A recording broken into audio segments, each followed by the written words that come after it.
ado dawi sadan naira sun makaro kafi su dubun naira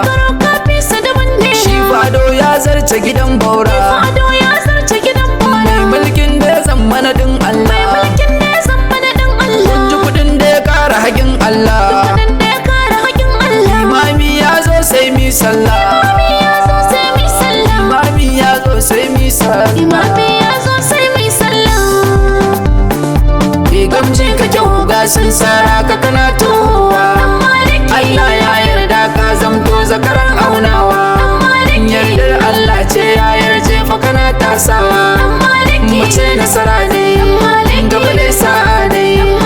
ayya abu ga ne dabun ka sannu giwa mai kayar da itace dawi sakana nan ga kyawun ka ana tabbatance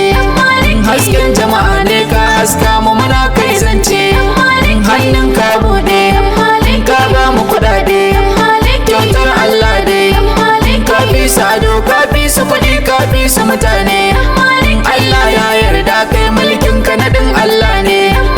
ikon Allah ne kai mun ce ajiyar Allah ne tabun ka sannu gani na idanu sai dai sadu sannu maje gaba ga mai mulkin jama'ar ke sunan shekarar mulkin ka ta zago manyo murnan nan hali jarin ka mun shaida shi halin kirkin nan ka ba mu salalla ka so mu akala ka sa mana hula rabu sunan hukara biyu dan maliki kenan mai kudin oil ne na furta babban tafkin nan ka ba na boye na furta ga na fili sannan ni wanda irin ka ina wake ka ina gaida ka sannan babban garu kai takun ka daban da na yara kai wa ka oga dan maliki kana yin kara zaki ka kira beran tafiyar ka na bako bora kai